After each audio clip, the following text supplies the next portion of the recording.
감사합니다. 하나님 아버지, 또 저희들 무더운 날씨 가운데서 또 장마 가운데서도 지켜주셨다가 이렇게 복된 주일 맞이하여서 하나님의 예배당에 함께 모여 하나님을 높일 수 있는 큰 은혜와 또 특권을 주셔서 다시 한번 감사를 드립니다. 밖에 날씨가 뜨거운데 그거보다 더 뜨거운 지옥불로부터 예수 그리스도를 통해서 우리를 구원해 주시고 또 우리에게 날마다 필요한 온갖 모든 은혜들을 베풀어 주시는 하나님, 우리가 오늘 이 시간만큼은 그 하나님에 대해서 집중하기를 원합니다. 오늘 이 시간만큼은 그 하나님만을 생각하고 하나님께만 영광 돌리기를 원합니다. 세상에 살 일도 많고 걱정 근심도 많고 문제도 많지만 그런 문제들 다, 그런 모든 것들 내려놓고 우리가 구약의 성도들이 성막과 성전에서 희생물을 가지고 주님만을 경배했던 것처럼 우리가 오늘도 예수 그리스도를 믿는 그 믿음을 가지고 하나님만 예배하며 하나님만 경배하기를 원하오니 주님께서 우리의 그런 예배를, 경배를 받아주시고 하늘의 영적인 보고를 여시사 우리 마음 안에 하늘에서부터 넘치는 큰 기쁨과 은혜가 풍성할 수 있도록 하나님께서 큰 은혜를 베풀어 주옵소서. 또 부족한 제가 이 하나님 말씀을 좀 성도분들에게, 주님 사랑하시는 성도분들에게 또 가르치고 설명하고 또 이렇게 말씀드릴 때 주의 영께서 함께 해주시고 도와주시기를 원하며 감사드리며 모든 말씀 예수님의 존귀하신 이름으로 기도드렸습니다. 아멘. 예, 우리 계속해서 건전한, 성경적으로 건전한 교회란 무엇인가, 이 내용들 우리가 살펴보도록 하겠습니다. 그래서 지난 시간에 거 없으신 분들 앞쪽에 여벌 하나 있으니까 보시고, 마지막 이제 우리가 에베소 교회 이렇게 살펴보다 말았었죠. 에베소 교회만 보시고 그 다음에 오늘 나눠드린 새 유인물로 또 새로운 내용을 살펴보도록 하겠습니다. 그래서 이 새 교회, 그 빅 3라고 그랬죠. 성경에 나오는 빅 3 처치, 그러니까 메가 처치입니다. 어느 교회 어느 교회입니까? 예루살렘, 안디옥, 에베소. 그러면 다시 한번 말씀드리지만 이 세 교회가 일반적이었던 것이 아니고요. 성경을 잘 유심히 연구해 보면 사도행전부터 교회서신까지, 그 다음에 또 이제 그 당시에 기록된 글들이 있습니다. 이렇게 그리스도인들이 이렇게 주고받는 편지, 아니면 고대의 역사 문헌서, 이런 것들을 쭉 놓고 종합적으로 검토해 보았었을 때 교회가 이렇게 메가처치, 지금으로 말하는 메가처치 같은 교회가 일반적인 게 아니라 오늘날의 통계의 기준으로 봤을 때는 50명에서 150명 정도의 교회가 일반적이다. 그러면 그 얘기는 뭐냐면요, 하나님께서 더 큰 교회를 풍성하게 역사적으로 허락하시고 만들어 주실 수도 있었지만 어쨌든 통계 수치가 나온 현대를 기준으로 했을 때는 50에서 150명이 일반적이다라는 것은 하나님이 그것만 일반적으로 허락하신다는 거죠. 물론 이제 큰 교회 목사님들은 굉장히 이제 자부심을 가지셔서 작은 교회를 하면은 뭐 기도를 안 했다, 뭐 말씀이 약하다, 그래서 영적으로 약하다, 뭐 그렇게 얘기하실 수도 있겠지만 뭐 그거는 100% 맞지 않는 게 있죠. 물론 큰 교회를 하시는 분들이 성경적으로 말하는 큰 교회입니다. 로마 캐톨릭이나 신천지 같은 큰 교회 말고요. 그분들이 더 뛰어난 역량과 은사와 하나님께서 또 기름 부어 주신 게 있습니다. 예. 그러나 보통 평범하게는 그런 일이 드물기 때문에 우리는 이제 일반적으로 일어나는 그런 현상에 대해서 성경적인 원리를 찾는 것을 목표로 하고 있죠. 자, 그래서 이제 왜 그러면 하나님께서 그렇게만 하시냐라고 했었을 때 그런 특징들이 있다는 거죠. 그래서 왜 이제 교회가 세 개가 커졌냐면 이 세 가지 교회는요, 일단 인구가 많은 데 있었습니다.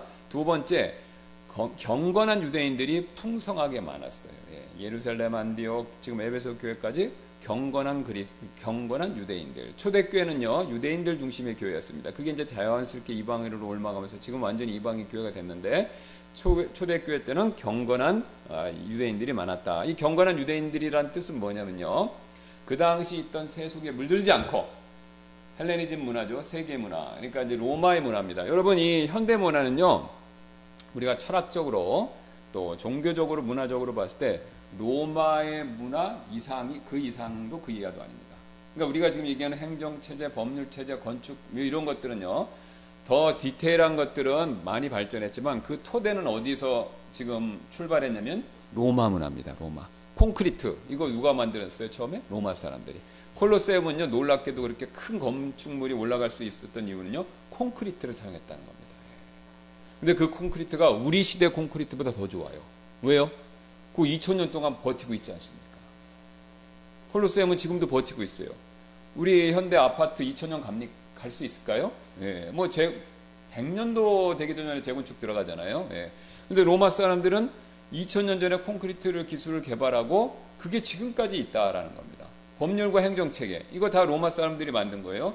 특히 군대 체계, 이건 100% 로마 사람들이 만든 겁니다. 그래서 이런 사회 전반적인 기초가 놓는 시스템, 물론 테크놀로지는 우리 시대에 엄청 발전했지만 사회를 구성하는 굉장히 중요한 측들이 상당 부분 로마 시대부터 나왔다라는 거죠. 자, 그러면 여러분 보세요. 그 로마로부터 나온 많은 것들이 있는데 그 로마 시대에 많은 그리스도인들이 그 로마 시대의 영향을 받았겠죠. 그렇죠? 그 다음에 이제 특히 유대인들도 그 영향을 받았겠죠. 그런데 그 유대인들 가운데서 그 로마 시대의 문화의 영향을 완전히 받아서 유대교 신앙을 부인하지 않고 여전히 유대교 신앙, 아브라함의 신앙이라고 그러죠. 뭐 아브라함 신앙이 뭡니까? 하나님께서 우리를 선민으로 만들어 주셨고 그 다음에 장차 메시아를 통해서 우리가 이 세상을 다스리는 민족이 될 것이다. 이 선민의식이죠. 이 신앙을 버리지 않는 사람들이 여전히 존재했다는 겁니다. 지금보다 훨씬 많이.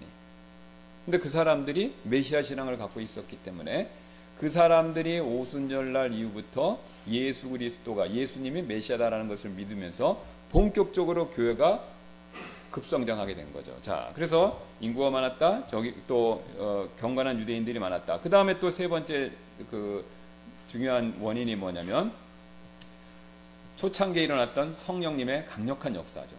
여러분 누누이 강조해서 말씀드리지만 우리가 성령님의 능력을 입지 않고는요 신앙생활을 제대로 할 수 없고 성령님의 능력을 입지 않고는요 교회가 변화될 수 없고 성령님의 능력을 입지 않고는요 교회가 온전한 상태로 성장할 수가 없습니다. 그거 어떻게 하냐면요 기독교 역사를 쫙 보시면요 부흥이라는 게 있었어요. Awakening Movement. 그래서 각성이나 부흥 운동이 있었어요. 근데 각성이나 부흥 운동은요 항상 성령께서 역사하는 것을 시초로 합니다. 그러니까 성령이 하나님이 허락하신 성령을 한번 부어주시면요 사람들이 바뀌는 겁니다. 평범했던 사람들이 담대해지고요. 그 다음에 겁이 많았고 믿음이 약한 사람들이 믿음에 충만해지고 그 다음에 능력이 별로 없었던 사람이 초대교회를 기준으로 했을 때는요 병 고치는 그런 능력이 생기고 외국말을 말하는 그런 능력까지 생기는 겁니다. 물론 병 고치고 외국말하는 능력은 이제 거의 사그라들어서 우리의 시대에는 볼 수는 없지만 그 외에 다른 능력들은요 여전히 성령님께서 우리에게 부어주시는 겁니다. 여러분 우리 한국 기독교 이렇게 크게 한국이 융성할 수 있었던 중요한 몇 번의 사건이 있었어요. 그 사건 중에 하나가 뭔지 아세요? 평양 대부흥입니다. 평양 대부흥이 뭐냐? 제가 여러 번 말씀드렸듯이 우리 토마스 선교사님이 대동강에서 성경 전해주다가 순교당했잖아요. 그 다음에 한국 교회는 유일하게 굉장히 특이하게도 그 성경을 벽지로 붙여놓고 성경을 보고 구원받아서 선교사들이 공식적으로 한국에 입국하기도 전에 자생적인 교회가 생긴 나라예요. 그래서 미국 선교사들이 아펜젤러나 이제 마포사명이라고 하는데 한국말로 그분이 와서 그걸 보고 깜짝 놀라서 미국의 선교회 자기 선교 파송 선교 단체에다 보고를 할 정도였어요. 신기하다. 그런데 그 뒤로 선교사가 오면서 복음을 전하니까요 평양에서 대각성 부흥운동이 일어났습니다. 여러분 그게 유튜브 가서 보시면 있어요. KBS 다큐멘터리 거기 쳐서 들어가시면요 거기에 그 당시 선교사들이 와서 찍은 옛날 필름이 있어요. 그 필름에 보시면 굉장히 놀랐습니다. 그 평양의 대부흥 운동이 일어나니까 밑에 있는 전라도 지방에서도 걸어서 거기 갔대요. 그러니까 밑에 삼남 지방이라 부르잖아요. 거기서도 몇 달, 며칠을 거쳐서 거기를 갔다는 거예요.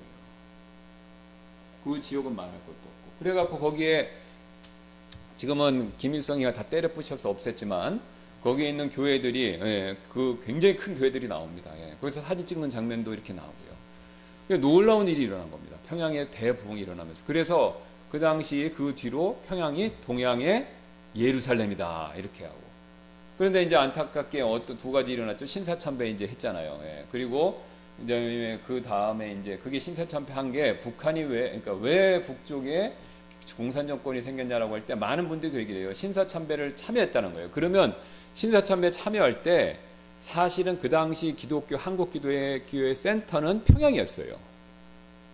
평양이었는데 그분들이 주기철 목사님 빼놓고는 그러니까 고신이죠. 그게 고신이에요.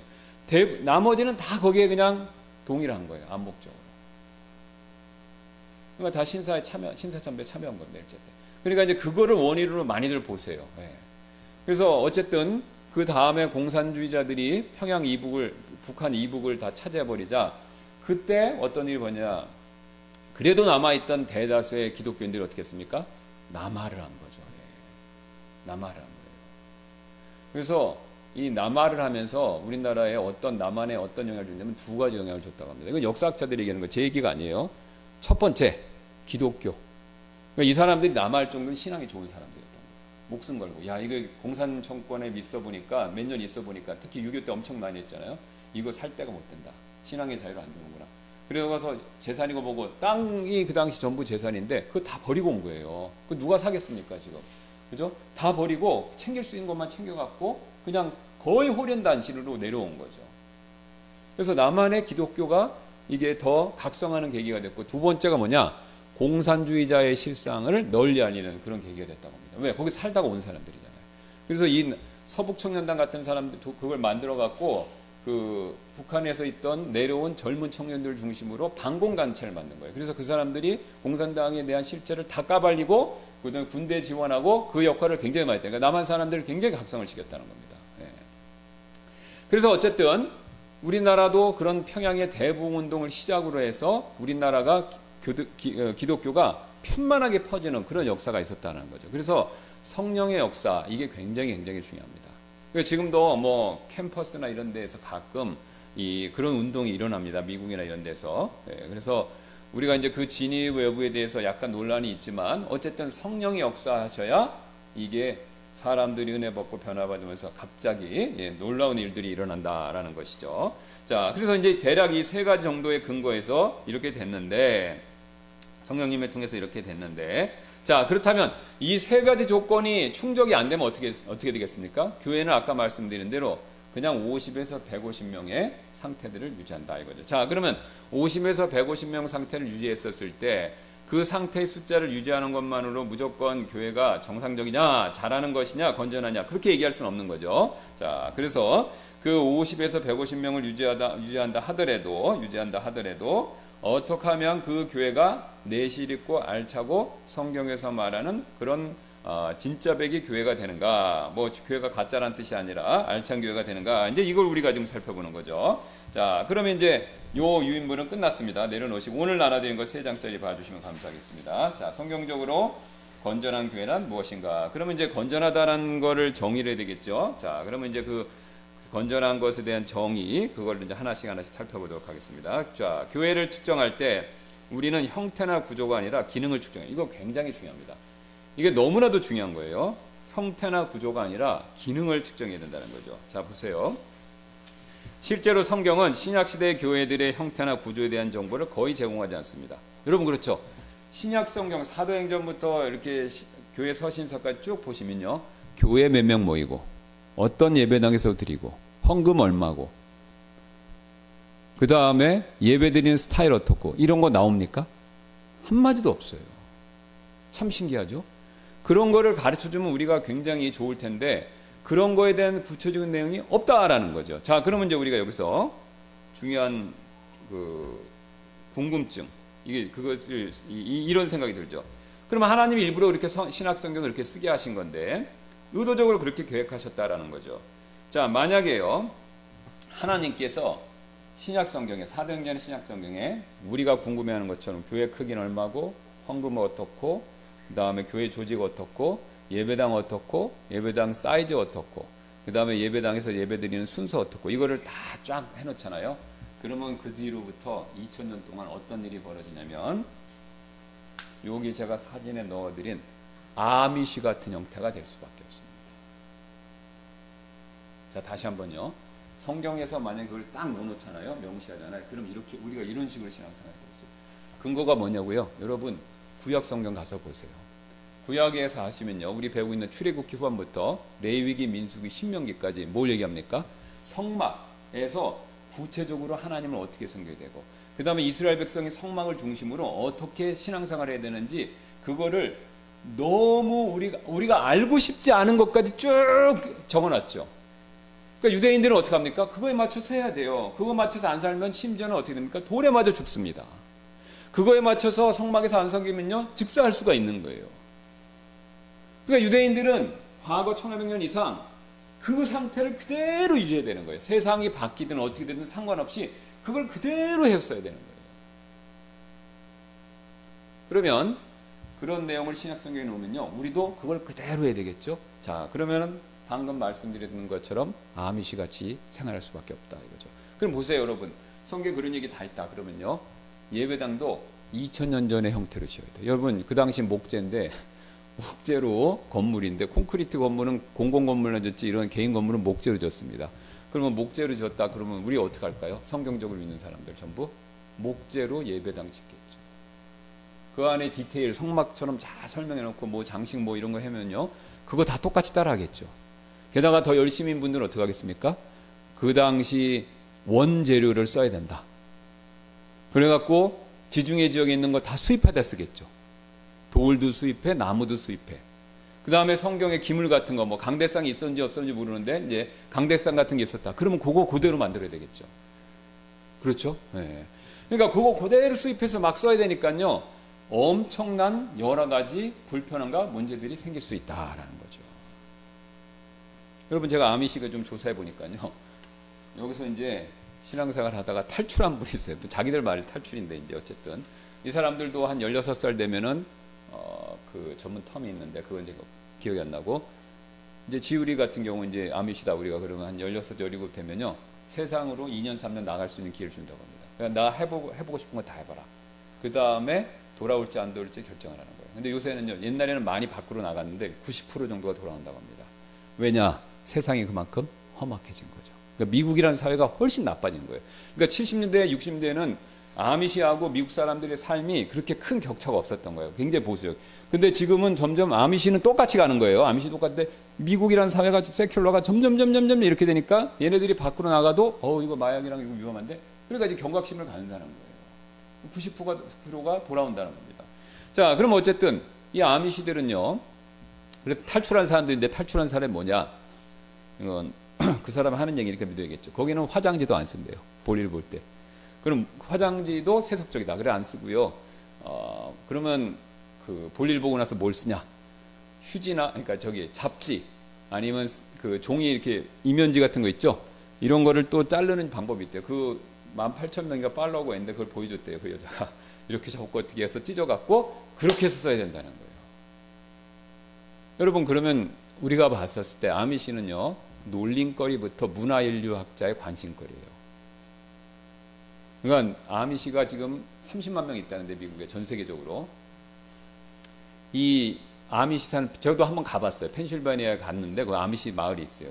거기 가서 진짜 밥도 한번 먹고 사진도 같이 잘 안 찍으려는데 찍었는데 이 사람들 진짜 검은 옷에 여자는 전부 검은 옷 물론 이제 요새는 또 뭐 파란색을 입고 이제 그 계열에 따라 틀리는데 어쨌든 원색에 입고 그 다음에 남자는 멜빵 발진 거에 하얀 거 긴팔 입고 모자 쓰고 그 다음 수염을 항상 기르고 이렇게 살아요.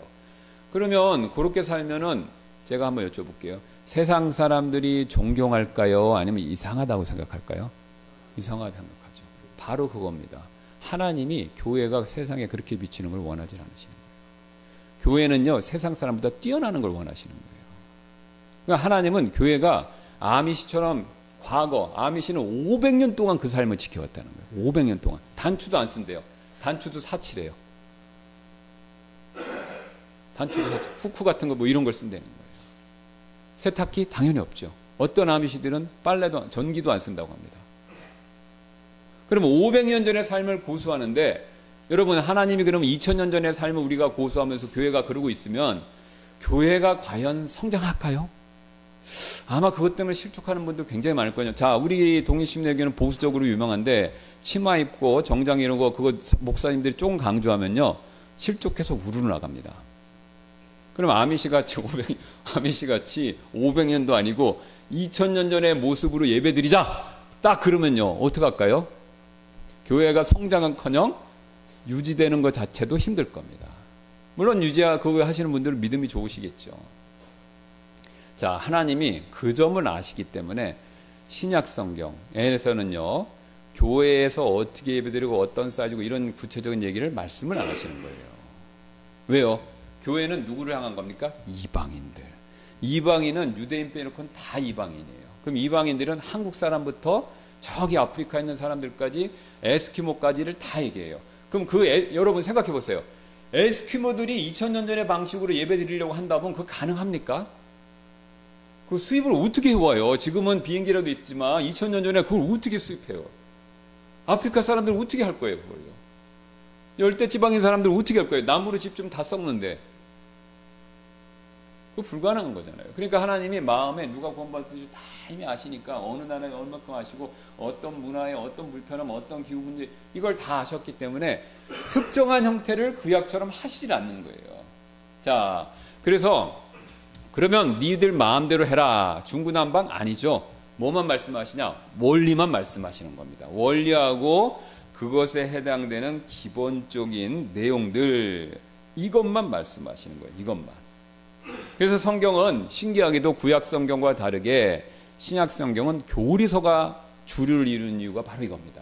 왜요? 그 교리서는 원리만 얘기하잖아요. 그죠? 어떻게 해라 저렇게 해라 얘기하지 구체적인 내용이 없어요. 그죠? 예. 원리만 얘기하는 거예요. 서로 사랑하라. 원리잖아요. 그죠? 그러면 서로 사랑하는 방법은 시대와 문화마다 틀리는 거예요. 그죠? 여러분 그렇잖아요.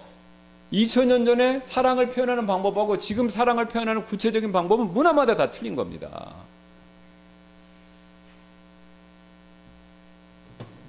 그러니까 그런 하나님께서 문화적인, 역사적인, 사회적인 배경을 다 고려하셔서 원리만 말씀하시는 겁니다. 그러니까 우리가 그 원리를 따야지 그 원리를 가지고 잘 적용하면 그 교회가 하나님이 인정하시는 건전한 교회가 된다. 바로 이거죠. 예. 그래서 교회가 기능하는 방식 또 교회가 작동하는 원리 이걸 우리가 검토해서 그걸 그대로 적용하면 우리 교회가 괜찮은 교회가 된다 이겁니다. 꼭 큰 교회를 얘기하는 건 아닙니다.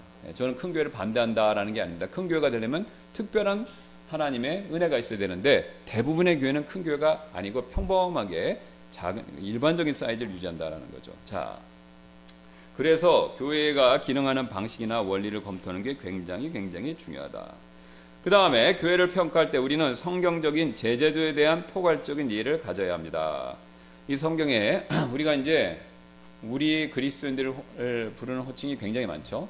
굉장히 많은데 우리는 이제 형제다, 그리스도인다 이런 얘기를 많이 쓰는데 잊혀진 호칭이 있습니다. 그게 뭐냐면 제자예요. 이 제자를 강조하는 뭐 선교단체도 있고 교회도 있는데 통상적으로 요즘 시대는 제자에 대한 호칭이 많이 잊어졌어요. 많이 까먹고 있는 거예요. 여러분 제자가 뭡니까? 스승을 따르는 사람이죠. 우리 스승은 누굽니까? 예수님이죠. 그 예수님이 말씀하셨어요. 거기 28장 19절. 이 제자도가 어디서 나오냐? 마태복음 28장. 이걸 우리가 이제 지상 대명령 이것만 이제 우리가 포커스를 맞춰서 많이 말씀하시는데 그것도 당연히 맞고요. 이거는 다른 측면도 갖고 있어요. 제자도에 대한 결정적인 증거입니다. 마태복음 28장 19, 20절.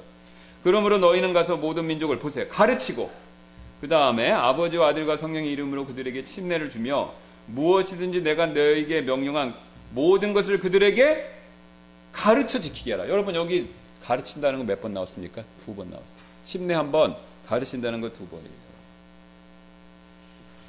가르치는 게 중요합니다.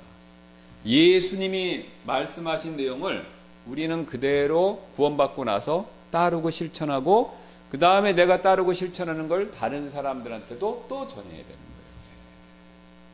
그게 제자죠. 그럼 한번 질문해야겠습니다. 제자가 있으면 여러 제자가 있어요. 그럼 그 중에 수제자가 보통 있죠. 그러면 무슨 기준, 뭘 기준으로 수제자하고 보통 제자, 그 다음에 시원찮은 제자로 나눕니까? 스승의 가르침을 제일 잘 따르고 스승하고 제일 비슷한 사람, 그렇죠? 예. 이거 상식적인 거 아닙니까? 예. 그러니까 예수님을 제일 잘 닮은 제자가 뭐예요? 수제자예요. 그러니까 우리는 예수님을 닮는 삶, 예수님이 가르치신 것, 그 가르침을 그대로 따라야 된다 이거죠. 제자. 우리 한국 분들은 가르치는 거 엄청 좋아하고 중요하고 또 우리는 가르치는 거에 특혜를 본 나라입니다. 지금보다 100년 전만 해도 이렇게 교육열이 있다고 해서 그러니까 우리가 지금 요 시대요. 100년 전만 해도 이런 교육열이 있다고 해서 우리나라 이렇게 잘 살 수 없는 거고요. 앞으로 100년이 지난 뒤에도 이런 교육열이 있다고 잘 살 수 없습니다. 우리가 딱 절묘하게 우리의 높은 교육열이 이 시대에 맞춰서 정확하게 제대로 작동했기 때문에 지금 이렇게 일군 거예요. 그러니까 이건 역사적으로 전무후무합니다. 그러니까 우리 한국 같은 기적은 다시는 일어나기 어렵다는 거예요. 요 국제 정체와 이 상황, 또 한국의 여러 지정학적 상황이 한국 사람들의 교육열하고 맞물리면서 이게 살짝 꽃을 핀 거예요. 이게 그러니까 잘 맞은 거예요. 이게 100년 전에만 우리가 그런 교육열이 있다고 해도 되는 게 아니고 100년 지나도 안 돼요. 왜 과거에는 당연히 안 되고 수출 뭐 이런 거 못 하는데 어떡합니까? 그럼 앞으로는 왜 안 되냐? 이런 교육열만 갖고 왜 안 되냐? 여러분 이제 AI 때문에 안 돼요. 우리나라 사람들은 외우는 거 이거 굉장히 잘해요. 굉장히 잘하고 머리 똑똑하고 단순 계산, 수학 이런 거 굉장히 하는데 이제는 그게 필요 없습니다. 이제 AI가 그걸 다 해줘요. 그럼 앞으로는 뭐 했냐? 창의적인 걸 해야 돼요. 남들이 안 한 새로운 거. AI를 종으로 써서 새로운 창의적인 거. 그렇잖아요. AI 보고 내가 무슨 아이디어가 있어요. 그림으로 딱 표현하고 싶어. 미술가고 디자이너. 그럼 옛날엔 내가 다 했는데 AI 보고 시키면 대충 그려오잖아요. 그러면 그걸 보고 내가 뭔가를 새롭게 만들고 또 수정하고 새고. 그러면 한참 앞으로 간 겁니다. 시간 절약이. 단순 작업을 한참 한 거예요. 그죠? 여러분 직장에서도 다 있잖아요. 그죠? 격리 이제 필요 없어요. 그죠? 격리가 맨날 이렇게 해서 따라락 하는데 AI 시켜갖고 따라락 계산해. 그러면 격리 필요 없는 거예요. 이제 앞으로 줄어들 게 회계사, 은행원도 이런 거 다 없어진다잖아요. 단순 계산하는 거 많이. 방대한 양의 숫자를 계산하는 일을 하는 거 다 없어진다는 겁니다. 그럼 누구만 남느냐? 새로운 걸 생각해내는 사람. 모든 분야에서.